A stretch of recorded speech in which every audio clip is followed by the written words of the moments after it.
Hello students, welcome to UPCSS O level series का lecture number 21 है।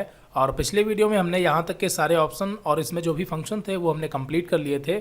अब यहाँ पर हम कंटिन्यू करते हैं एडवांस फिल्टर से और इसमें डेटाबेस के कुछ फंक्शंस हैं जिन्हें हम पूरा कंप्लीट करेंगे। और साथ ही साथ इसमें हम व्हाट इफ एनालिसिस, पायोट टेबल और चार्ट के बारे में देखेंगे। ठीक है, तो यहाँ पर सबसे पहले यहाँ पर हम जो है डेटाबेस के जो फंक्शन है डी सम, डी मिन, डी मैक्स, डी काउंट और डी काउंट ए, इन सबको पहले हम देखते हैं, फिर उसके बाद हम एडवांस फिल्टर की बात करेंगे। ठीक है, तो यहाँ पर डेटाबेस फंक्शन जो है इनको बताने के लिए यहाँ पर कुछ डमी डेटा हमने जो है पहले से ही यहाँ पर जो है टाइप कर रखा है, उसे ओपन करते हैं। तो हमारे पास यहाँ पर ये कुछ डमी डेटा है। अब यहाँ पर आपको जो है हम डी सम फंक्शन सबसे पहले यूज करना बताएंगे।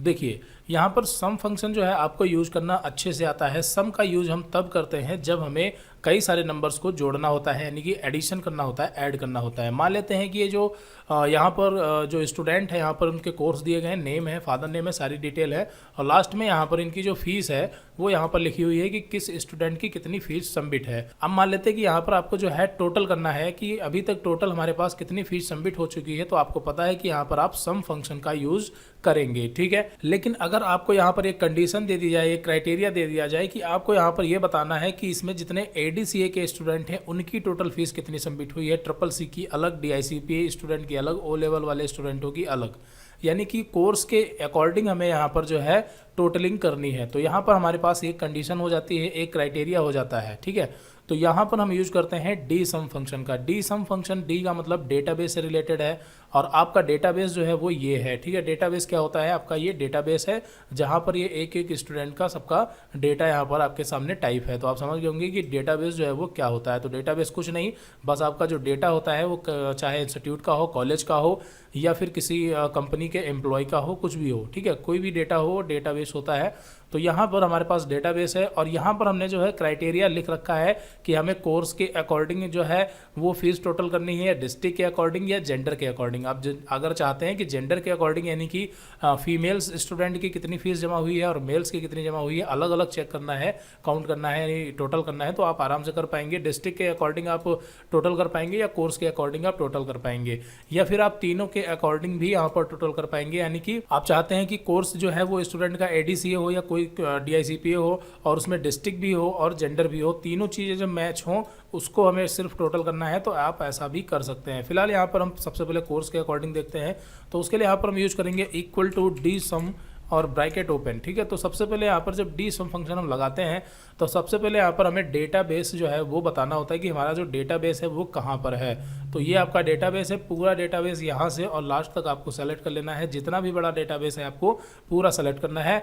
ध्यान रखना है कि उसमें जो हेडर फील्ड है, यानी कि जो आपकी यहाँ पर डेटा फील्ड है, registration number, course name, father name, phone number, ये भी आपको सेलेक्ट कर लेनी है। ठीक है, ध्यान रखना है इस बात का। आपको पूरा डेटा सेलेक्ट करने के बाद यहाँ पर लगाना है कॉमा, और कॉमा लगाने के बाद यहाँ पर आपको डेटाबेस फील्ड में बताना है कि आप क्या सम करना चाहते हैं। यानी कि ये डेटाबेस तो इसको पूरा मिल चुका है, लेकिन इसमें से आप कौन सा कॉलम जो है वो ऐड करना चाहते हैं, यानी कि एडिशन करना चाहते हैं। ठीक है, तो यहाँ पर डेटाबेस फील्ड में सिंपली यहाँ पर हम फी के ऊपर क्लिक कर देंगे। यहाँ पर हमें रॉ हेडर पर क्लिक करना है, यानी कि डेटा फील्ड पर। तो यहाँ पर ये समझ चुका है कि ये पूरे डेटाबेस में से आपको ये फी वाला जो कॉलम है ये ऐड करना है। बस 2 आर्गूमेंट यहाँ पर हमने पास कर दिए। आर्गूमेंट का मतलब होता है कि आप यहाँ पर कितने आर्गूमेंट पास कर रहे हैं। तो एक हमने डेटाबेस के लिए पास किया, दूसरा आर्गूमेंट यहाँ पर हमने जो है फी के लिए पास किया, यानी हमें फी वाला जो कॉलम है इसे सम करना है।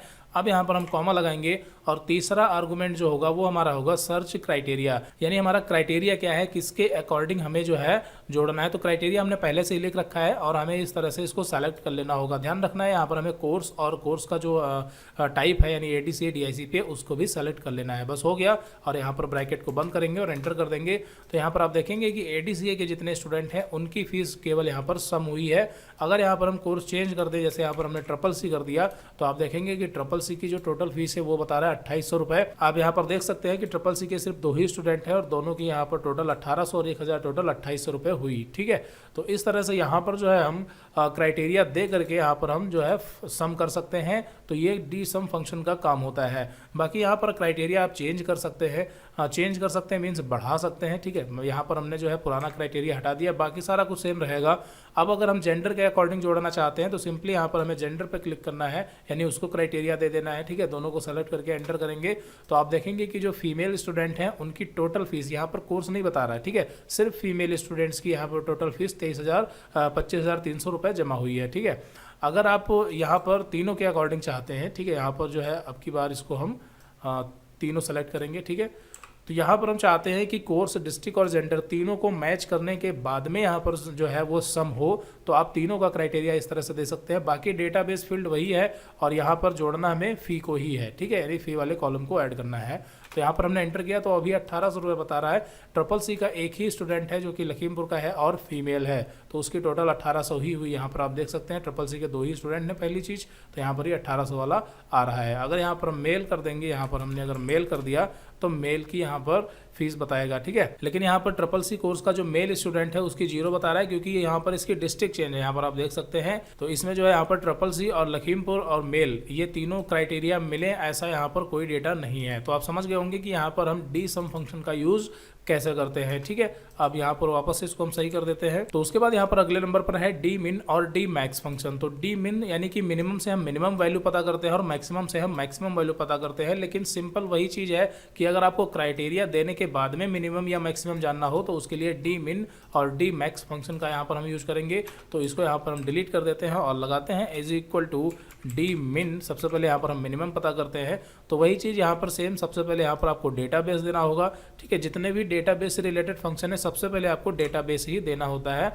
फिर उसके बाद दूसरे नंबर पर डेटा फील्ड, यानी कि अगर आपको मिनिमम जानना है तो कौन से कॉलम से मिनिमम जानना है, तो हमें फ़ी में जानना है कि सबसे कम फ़ी जो है वो किसकी सबमिट हुई है। तो अगर आपको ऐसे ही जानना है कि टोटल कोर्सेस में से सबसे कम किसकी सबमिट हुई है तो आपको मिनिमम फंक्शन यूज करना है। लेकिन क्राइटेरिया देने के बाद में अगर आपको पता करना है कि उस पर्टिकुलर कोर्स में या उस पर्टिकुलर जेंडर में या उस पर्टिकुलर डिस्ट्रिक्ट में सबसे कम फीस किसकी सबमिट हुई है, तो वो यहाँ पर आप डी मिन फंक्शन का यूज करेंगे। तो यहाँ पर हमने डी मिन फंक्शन यूज किया। अब हम ये जानना चाहते हैं कि एडीसीए कोर्स में सबसे कम फीस किसकी सबमिट हुई है, तो सिंपली यहाँ पर हमने क्राइटेरिया दे दिया और यहाँ पर हमने एंटर किया। तो आप देखेंगे एडीसीए कोर्स में 1000 रुपये जो है वो मिनिमम है, यहाँ पर आप देख सकते हैं 1000। अगर हम चेंज कर देते हैं, जैसे यहाँ पर ये एडीसीए का स्टूडेंट है और इसकी यहाँ पर जो फ़ी है वो हम यहाँ पर चेंज कर देते हैं, इसकी 800 रुपये कर देते हैं। तो आप देखेंगे कि यहाँ मिनिमम 800 रुपये बता रहा है, ठीक है। अगर आप यहाँ पर कोर्स चेंज करेंगे तो उसके अकॉर्डिंग चेंज हो जाएगा। बाकी यहाँ पर सिंपल वही चीज़, आप क्राइटेरिया यहाँ पर बढ़ा सकते हैं। उसमें अगर आप डिस्ट्रिक्ट के अकॉर्डिंग या जेंडर के अकॉर्डिंग चाहते हैं तो वो क्राइटेरिया दे सकते हैं या तीनों को दे सकते हैं, या आप खुद से कर सकते हैं। उसके बाद यहाँ पर डी मैक्स फंक्शन है। तो डी मैक्स फंक्शन क्या करेगा, सिंपली आपको डेटाबेस के अकॉर्डिंग, क्राइटेरिया के अकॉर्डिंग आपको मैक्सिमम वैल्यू बता देगा। तो यहाँ पर हमने मैक्स यूज किया, डी मैक्स फंक्शन MAX, और एंटर किया यहाँ पर। तो यहाँ पर आप देखेंगे कि एडीसीए कोर्स में सबसे जो मैक्सिमम फीस सबमिट है वो 2500 रुपये है। तो यहाँ पर ये मैक्सिमम वैल्यू भी आपको क्राइटेरिया के अकॉर्डिंग दे देगा। तो यहाँ पर हमने डी मिन और डी मैक्स दोनों फंक्शन देख लिए। उसके बाद अगला है डी काउंट। तो काउंट फंक्शन को आपको पता है, काउंट से क्या करते हैं कि हम नंबर्स को काउंट करते हैं। अगर यहाँ पर हमें देखनी हो कि इसमें जो फीस सबमिट हुई है टोटल यहाँ पर कितने काउंट होंगे, तो सिंपली आपको काउंट फंक्शन लगाना है। लेकिन अगर आपको वही सेम चीज़ अगर क्राइटेरिया देने के बाद में काउंट करना है तो डी काउंट फंक्शन यूज करेंगे। तो एग्जाम्पल के लिए यहाँ पर जो है हम कुछ जगहों पर यहाँ पर हम फाइनल लिख देते हैं, ठीक है। यहाँ पर हमने फाइनल कर दिया और यहाँ पर भी जो है हम फाइनल कर देते हैं। फाइनल यानी कि यहाँ पर इनकी जो फीस है वो टोटल सबमिट हो चुकी है, ठीक है। तो यहाँ पर हमने फाइनल कर दिया, 2 लोगों को फाइनल कर दिया है। और अब यहाँ पर हम जो है यूज करते हैं डी काउंट फंक्शन का। तो is equal to D count, ठीक है। तो डी काउंट फंक्शन हमने यूज़ किया। सबसे पहले यहाँ पर आपको डेटाबेस देना है, फिर उसके बाद कॉमा और फिर उसके बाद कॉलम। तो यहाँ पर हम फ़ी वाला कॉलम देंगे क्योंकि हमें फ़ी में पता करना है, ठीक है, कि काउंट करना है। फिर उसके बाद यहाँ पर कॉमा और अब यहाँ पर हमें सर्च क्राइटेरिया देना है। तो हम कोर्स के अकॉर्डिंग जो है वो काउंट करना चाहते हैं कि एडीसीए कोर्स में टोटल स्टूडेंटों की कितनी फीस सबमिट हुई है। तो यहाँ पर हमने जो है एंटर किया। यहाँ पर ये काउंट करके बताएगा, सम करके नहीं बताएगा। तो एडीसीए जो कोर्स है उसमें 5 स्टूडेंटों ने जो है फीस सबमिट कर रखी है और यहाँ पर ये जो फाइनल दिखा रहा है आप देख पा रहे होंगे, तो ये इसमें ऐड नहीं कर रहा है, जबकि ये फाइनल का मतलब तो ये सबमिट है ही है। तो तो यहाँ पर रिजल्ट आपका जो है वो 7 आना चाहिए। 7 आना चाहिए इसलिए क्योंकि यहाँ पर 5 लोगों की तो सबमिट है, बाकी 2 लोगों की जो यहाँ पर ADCA कोर्स के हैं इनकी तो फाइनल है। तो अगर ऐसी कंडीशन होती है तो यहाँ पर आपको पता है D count a function use करना है, क्योंकि काउंट फंक्शन सिर्फ इंटीजर को काउंट करता है, यानी नंबर्स को काउंट करता है। और अगर आपको नंबर और अल्फ़ाबेट दोनों को काउंट कराना है तो उसके लिए आप यहाँ पर काउंट ए फंक्शन यूज करेंगे। और यहाँ पर डेटाबेस का है तो जाहिर सी बात है कि आपका डी काउंट ए हो जाएगा, तो आप समझ गए होंगे। तो यहाँ पर देखिए 7 रिजल्ट आ रहा है। ADCA में टोटल 7 स्टूडेंटों ने फीस सबमिट कर रखी है, तो आप समझ गए होंगे। तो इस तरह से यहाँ पर हम डी काउंट और डी काउंट ए फंक्शन का यूज करते हैं। तो यहाँ पर हमने डेटाबेस से रिलेटेड कुछ फंक्शन जो है वो हमने देख लिए हैं। अब यहाँ पर हम बात करते हैं एडवांस फिल्टर की। और एक चीज़ यहाँ पर बता दें आपको, पिछले कुछ वीडियोस में हमने जो है एक चीज़ मिस कर दी थी, वो थी हेडर एंड फुटर। ठीक है, हेडर एंड फुटर की जो मार्जिन होती है वो तो हमने देखा था कि फॉर्मेट में जाकर के आप जब यहाँ पर पेज में जाते हैं, पेज सेटअप करते हैं, तो यहाँ से आप हेडर एंड फुटर की मार्जिन सेट कर सकते हैं। लेकिन हेडर एंड फुटर कहाँ से इंसर्ट करेंगे एक्सेल में, तो उसके लिए आपको यहाँ पर इंसर्ट में जाना होगा और यहाँ पर आपको मिल जाएगा ऑप्शन हेडर एंड फुटर का। यहाँ पर आप नीचे देख सकते हैं हेडर एंड फुटर्स। तो यहाँ पर आप जब जाएंगे हेडर एंड फुटर्स में तो यहाँ पर आपको 2 ऑप्शन मिलेंगे, हेडर एंड फुटर। तो अगर आप पेज के हेडर में कुछ ऐड करना चाहते हैं तो हेडर पे क्लिक करना है और उस पेज के हेडर में आप लेफ्ट में या सेंटर में या राइट में किस एरिया में आप क्या लिखना चाहते हैं वो यहाँ पर आप मैन्युअली लिख सकते हैं। जैसे बाय डिफॉल्ट यहाँ पर सेंटर एरिया में सीट 1 आ रहा है, अगर आप नहीं चाहते तो इसको आप यहाँ से हटा सकते हैं। ठीक है, तो यहाँ पर इसको हमने डिलीट कर दिया सिंपली। अब यहाँ पर अगर आप सेंटर में मान लेते हैं चाहते हैं कि हर पेज पर UPCSS लिख करके आए तो आएगा, और ये आपने हेडर में सेट कर दिया। और इसी तरह से फुटर में अगर आप चाहते हैं कि जो पेज नंबर है वो सेंटर में ना हो करके बल्कि यहाँ पर आपका जो है वो राइट में आए, तो यहाँ पर आपको सिंपली राइट में आना है, राइट वाले बॉक्स में, और यहाँ से आपको पेज नंबर इंसर्ट कर लेना है। ठीक है, यहाँ से आप पेज इंसर्ट कर सकते हैं। सिंपली हमने क्लिक कर दिया, ये आपका पेज आ जाएगा। ठीक है, और बाकी यहाँ पर आप मैन्युअली लिख सकते हैं, जैसे यहाँ पर पेज नंबर। ठीक है, यहाँ पर हमने पेज नंबर लिखा और उसके बाद यहाँ पर जो है इसको सही कर लेते हैं और यहाँ से हम इंसर्ट कर लेंगे पेज को। ठीक है, तो सिंपली ये पेज नंबर 1 हो गया। इस तरह से यहाँ पर ये जो पेज नंबर है ये हर पेज पर वैसे ही रहेगा, सेम स्टैटिक वैल्यू, और ये जो 1 है ये चेंज होता रहेगा यहाँ पर, क्योंकि हमने इसको पेज से इंसर्ट किया है। यहाँ पर आपको ध्यान रखना है मैनुअली 1 नहीं लिखना है अगर आप पेज नंबर इंसर्ट करना चाहते हैं, क्योंकि अगर आप मैनुअली 1 लिख देंगे तो वो हर पेज पे 1 ही 1 होगा। ठीक है, तो इस चीज़ का आपको ध्यान रखना है। तो इस तरह से यहाँ पर आप हेडर एंड फुटर इंसर्ट कर सकते हैं। इसको ओके करेंगे तो ये सेट हो जाएगा। बाकी यहाँ पर आप देख सकते हैं डेट एंड टाइम इंसर्ट करना हो, ठीक है, डेट हो गया, टाइम हो गया, और यहाँ से आप जो है टेक्स्ट एट्रीब्यूट यूज कर सकते हैं। ठीक है, मतलब इसमें जो आप यहाँ पर टाइप करते हैं उसका फॉन्ट और फॉन्ट साइज़ क्या रखना है, ये सारी चीज़ें यहाँ से आप सेट कर सकते हैं।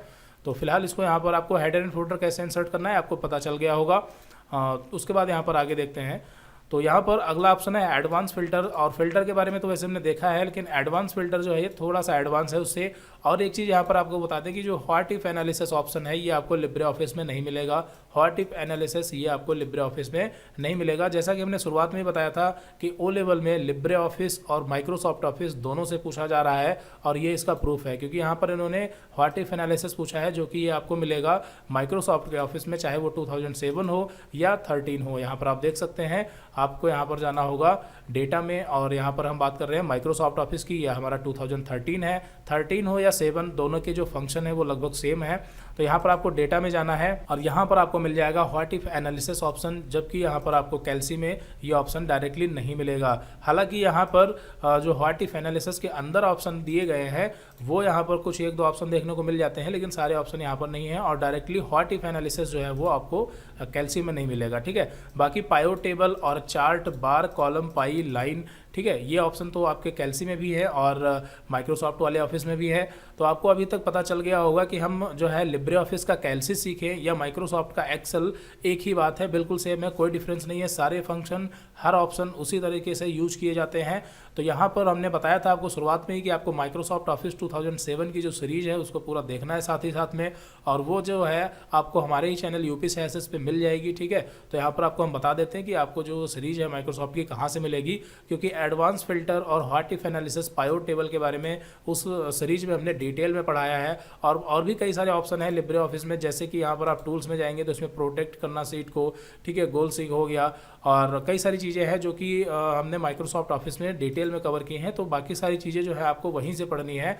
तो यहाँ पर आपको हम बता देते हैं कि advance filter, what if analysis, ये सारे वीडियोस आपको कहाँ से मिलेंगे। ठीक है, तो यहाँ पर सबसे पहले आपको यूट्यूब ओपन करना है और यहाँ पर आप सर्च करेंगे UPCSS। ठीक है, यहाँ पर आपको सर्च करना है UPCSS और चैनल ओपन करना है UPSS। उसके बाद यहाँ पर आपको प्लेलिस्ट में जाना है। प्लेलिस्ट में यहाँ पर जो है आपको आगे की तरफ बढ़ना है, तो इसमें आपको मिल जाएगा। यहाँ पर देखिए ये एक्सेल की सीरीज है और बाकी इसी में आगे MS वर्ड की भी पूरी कंप्लीट सीरीज है, MS Word, Excel, PowerPoint, ठीक है। ये तीनों ही सीरीज आपको देखनी है अगर आप O लेवल कोर्स कर रहे हैं, इंपॉर्टेंट है, ठीक है। तो यहाँ पर फिलहाल हम एक्सेल की सीरीज जो है ये ओपन करते हैं। इसमें कई सारे प्रोजेक्ट भी हमने यहाँ पर करवाए हैं, ठीक है। और बाकी यहाँ पर आप और नीचे आएंगे तो इसमें देखिए यहाँ पर इंसर्ट टैब, ठीक है। ये लेक्चर नंबर 20 है, यानी पार्ट 20 है, जिसमें हमने पाइवट टेबल के बारे में पूरा डिटेल में देखा है।